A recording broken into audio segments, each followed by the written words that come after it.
ರಾಜ್ಯಾಧ್ಯಕ್ಷ ಆಗಿರ್ತಕ್ಕಂಥ ಶ್ರೀ ವಿಜಯೇಂದ್ರ ಅವರಿಗೆ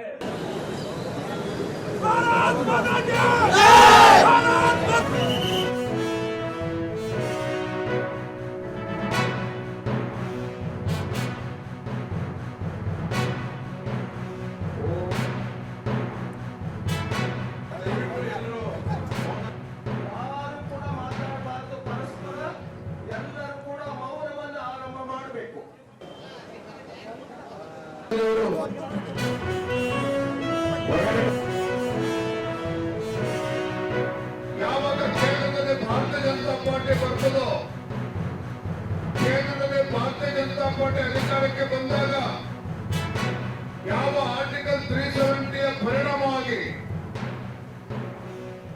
ಕಾಶ್ಮೀರದಲ್ಲಿ ಒಂದು ದೇಶದ ಸಾವಿರಾರು ಯೋಧರು ತಮ್ಮ ಪ್ರಾಣವನ್ನ ಕಳೆದುಕೊಂಡಿದ್ದಾರೆ. ಯಾವ ಆರ್ಟಿಕಲ್ 370ಯ ಪರಿಣಾಮವಾಗಿ ಇವತ್ತು ಜಮ್ಮು ಕಾಶ್ಮೀರದಲ್ಲಿ ಅನೇಕ ಹಿಂದೂಗಳು ತಮ್ಮ ಕುಟುಂಬವನ್ನ ಕಳ್ಕೊಂಡ್ರು. ಆ ಕುಟುಂಬಕ್ಕೆ ಯೋಧರಿಗೆ ನ್ಯಾಯ ಕೊಡ್ತಕ್ಕಂಥ ಕೆಲಸ ಅವರು ಕಟ್ಬರು ಅಷ್ಟೇ, ಅವರು ಶಕ್ತಿಶಾಲಿಗಳು ಅಲ್ಲ.